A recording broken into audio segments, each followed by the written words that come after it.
Disturbance కూడా నేను చేయను, అన్వాంటెడ్ కామెంట్ కూడా నేను చేయను, మీరు ఇద్దరే చెప్పండి. కృష్ణాంజనేయులు గారు, సరే సూపర్ 6 గురించి గతంలో నా డిబేట్లోనే మీరు నాకు చాలా విషయాలు చెప్పారు, పవన్ ఇలా జరుగుతుంది అని చెప్పి నాకు ఇప్పటికీ గుర్తుంది.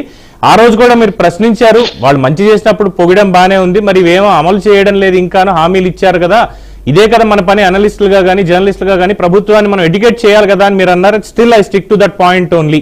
అయితే ఆ ప్రశ్నకి మళ్ళీ ఒకసారి మీరు చెప్పే అంశంతో పాటుగా ఈరోజు కూటమిలో మొన్న మధ్యన పవన్ కళ్యాణ్ గారు నేనే కనుక హోమ్ మినిస్టర్ అయితే పరిస్థితులు ఇలా ఉండవంటూ యూపీ ఎగ్జాంపుల్ ని చెప్పారు.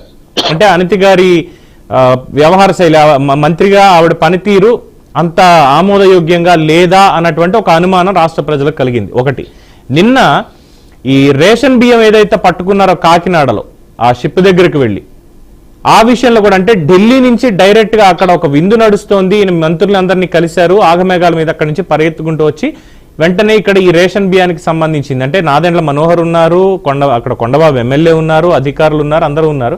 పవన్ కళ్యాణ్ డైరెక్ట్ గా వచ్చి నేను ఆల్రెడీ చంద్రబాబు గారికి చెప్పాను, మళ్ళీ ఒకసారి చెప్తాను అంటే ఈ 5 నెలల్లో చర్యలు తీసుకోలేదు అన్నటువంటి ఒక పాయింట్ ఇక్కడ మెన్షన్ చేస్తున్నారు ఇండైరెక్ట్ గా. అంటే కూటమి లేదు చిచ్చు పెట్టాలన్నటువంటి మాట కాదు ఇది, బట్ బయట బాహుళ్యంలో మాట్లాడుకునేటువంటి మాట. అంటే ఇంకొక పవర్ సెంటర్ కింద పవన్ కళ్యాణ్ తన పనితీరును చూపించగలుగుతున్నారు అన్నటువంటి ఒక పాయింట్ అనుకోవాలా.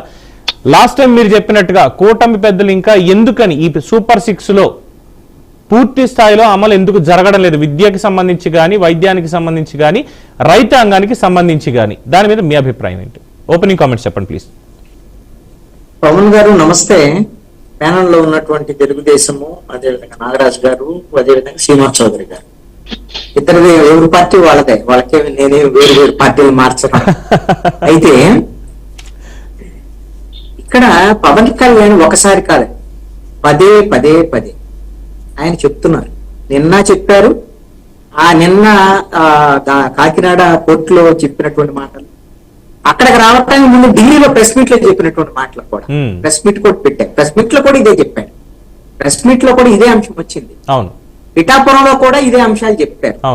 ఎవరో అనటం కాదండి, ఎవరో అనటము వాళ్ళ మధ్య విభేదాలు ఉన్నాయి, ఎవరికి ఏం అవసరమో వాళ్ళ మధ్య విభేదాలు అవసరమే ఉంది, వాళ్ళకేమైనా విభేదాలు అంటే వాళ్ళు తెలుసుకుంటారు. సమస్య అంతా ఏంటంటే పవన్ కళ్యాణ్ యొక్క కంప్లైంట్ ఈ రాష్ట్రంలో శాంతి భద్రతలు సరిగ్గా లేదు, దీంట్లో పనిచేయటంలో ప్రభుత్వ వైఫల్యం ఉంది. అది హోంమంత్రి కావచ్చు, లా అండ్ ఆర్డర్ తన దగ్గర పెట్టుకున్నటువంటి ముఖ్యమంత్రి పనితీరు మీద కూడా ఆయనకు అసంతృప్తి ఉండొచ్చు. ఢిల్లీలో కూడా ప్రెస్ మీట్ లో చెప్పాడు, ప్రెస్ మీట్ లో అడిగారు విలేకరులు,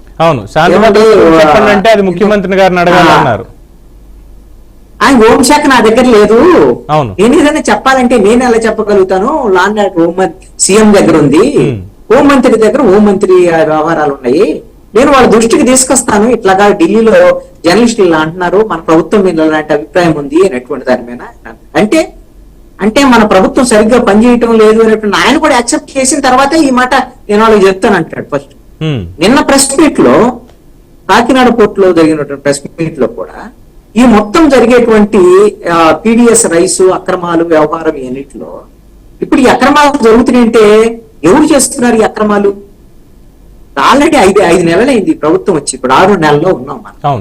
ఇప్పుడు 6వ నెలలో ఉన్నప్పుడు ఇంకా YSR Congress party PDS rice అక్రమాలు చేస్తుంది, వాళ్ళని ఇవన్నీ కూడా తరలిస్తుంది ఇతర దేశాలకని అంటే నమ్మరు కదా. అంటే మనం పరిపాలిస్తున్నాం వాళ్ళు పరిపాలిస్తున్నారు డౌట్లు వస్తాయి పాపం వాళ్ళకే. కాబట్టి ఈ పీడిఎస్ రైస్ అక్రమాల్లో తెలుగుదేశం వాళ్ళు ఉండొచ్చు, జనసేన వాళ్ళు ఉండొచ్చు, బీజేపీ కూడా, ఈ ప్రభుత్వంలో ఉండే వాళ్ళందరూ లేకుండా, అధికారుల సహకారం లేకుండా ఇక్కడ ఆంధ్రప్రదేశ్ సంబంధించినటువంటి ప్రజా పంపిణీ వ్యవస్థలో ఉండేటువంటి రేషన్ బియ్యము ఇలాగా ఇతర దేశాలకి గతంలో 5 ఏళ్లు వైఎస్ఆర్ కాంగ్రెస్ పార్టీలో ఎలా తరలిపోయిందో ఈ 5 నెలల్లో అలాగనే తరలిపోతుంది. ఏ విధమైన ఆటంకాలు లేవు. గత 5 ఏళ్లు మాత్రమే ఏదైనా కొత్త కనిపెట్టారు వైఎస్ఆర్ కాంగ్రెస్ పార్టీ వాళ్ళు. అంతకుముందు తెలుగుదేశం బీజేపీ కూటమి ప్రభుత్వంలో కూడా అలాగనే తరలిపోయింది బియ్యం. అదే సేమ్ ప్రాక్టీస్ నడుస్తుంది. అంటే ఏం మారలా. ఇక్కడ మారిందల్లా ఏంటి అని అంటే పవన్ కళ్యాణ్ అనేటువంటి ఒక వ్యక్తి డిప్యూటీ సీఎం అయ్యారు. అతనికి అర్థం కావట్లేదు. మనం వాళ్ళు జనసేన పార్టీ ప్రతిపక్షంలో ఉన్నప్పుడు ద్వారంపూడి చంద్రశేఖర్ రెడ్డి అసలు మొత్తము ఇతర దేశాలకే కొన్ని వేల లక్షల టన్నుల బియ్యాన్ని తరలిస్తున్నాడు, ఇతను అవినీతికి పాల్పడుతున్నాడు, కోట్లాది రూపాయల అవినీతి, దీని మీద చర్యలు తీసుకోవాల్సిందే అనేటువంటి దాని మీద గట్టిగా వీళ్ళు జనసేన పార్టీ వాళ్ళు విమర్శలు చేశారు అని కొన్ని ఆధారాలను కూడా చూపించినటువంటి పరిస్థితి ఉంది. అందుకు అనుగుణంగా ఇప్పుడు అధికారంలోకి వచ్చాం. వాళ్ళే మంత్రి ఇప్పుడు civil supplies minister Nadendla Manohar. మరి ఇప్పుడు అయినా సరే బియ్యం అక్రమ రవాణా ఆగటం లేదు. ఇప్పుడు నాదెండ్ల మనోహర్ ఏం చెబుతున్నాడు, మేము రాష్ట్ర వ్యాప్తంగా ఎక్కడెక్కడ మేము స్వాధీనం చేసుకుంటున్నాం, కొన్ని అది చేస్తున్నాం ఇది చేస్తున్నాం.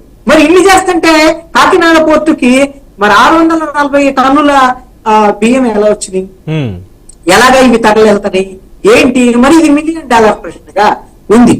నిన్న దీని మీద మనం ఇది సబ్జెక్ట్ లోనే ఉన్నాం కాబట్టి నిన్న అంబటి రాంబాబు ఈ అంశం మీద మాట్లాడాడు. ఒక అంశాన్ని చెప్పాడు, అయ్యా మీ ప్రభుత్వం ఏముంది, మరి బియ్యం ఏంటి, ఎక్కడి నుంచి వస్తుంది ఏంటి అనేది మీ వాళ్ళకి తెలియకుండా మీ పక్కనే ఉన్నాడు నాదెండ్ల మనోహర్ కూడా దీంట్లో ఈ 5 నెలల్లో భాగస్వామిగానే ఉన్నాడాయా, ఆయన తెలియకుండా కూడా జరగదు, బహుశా మరి ఏంటి వ్యవహారం కనుక్కో అని చెప్పి పవన్ కళ్యాణ్ అన్నాడు. పవన్ కళ్యాణ్ పాపం అమాయకంగా వచ్చాడా, లేకపోతే ఇది ఏంటి అసలు అనే దాని మీద వచ్చాడా, లేకపోతే ఇది ఓన్లీ తెలుగుదేశం వాళ్ళు మాత్రమే ఇక్కడ ఆంధ్రప్రదేశ్ లో ప్రభుత్వం ఉన్నారు కాబట్టి వాళ్ళ వరకే వస్తున్నాయి వాటాలు, మా జనసేన వాళ్ళ సంగతి ఏందని అనడానికి వచ్చాడా, ఏమంటాడో తెలియదు. మొత్తానికి ఒక ఆదేశాలే జారీ చేశాడు కదా.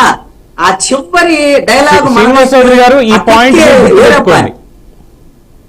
ఈ పర్టికులర్ పాయింట్ మీరు గుర్తుపెట్టుకోవాలి ఒకసారి. కృష్ణాంజలి గారు కంటిన్యూ. బాగా గుర్తుపెట్టుకోండి, ఈ పాయింట్ బాగా గుర్తుపెట్టుకోండి, ఎందుకంటే ఇది అవసరం కూడా. ఇప్పుడు ఆయన ఈ ఏదైతే పీడిఎస్ రైస్ కు సంబంధించి ఇది కింద ఆగిపోతే, లేకపోతే ఎన్నికల సమయం 2029 వరకు ఇది ఆగిపోతే లేదా ఇంతే కొనసాగిద్ది అనేటువంటి దాని మీద పవన్ కళ్యాణ్ ఇచ్చినటువంటి ఈ విధమైనటువంటి వచ్చినటువంటి వ్యవహారం ఏందని తేలిద్ది. ఆయన వత్తారింటికి దారేదిలో ఆయన ఒక మంచి డైలాగ్ ఉంది కదా, చివరి డైలాగు మందైతే ఆ కిక్కే వేరప్ప సీజ్ ద షిప్ అని అన్నాడుగా. మొత్తం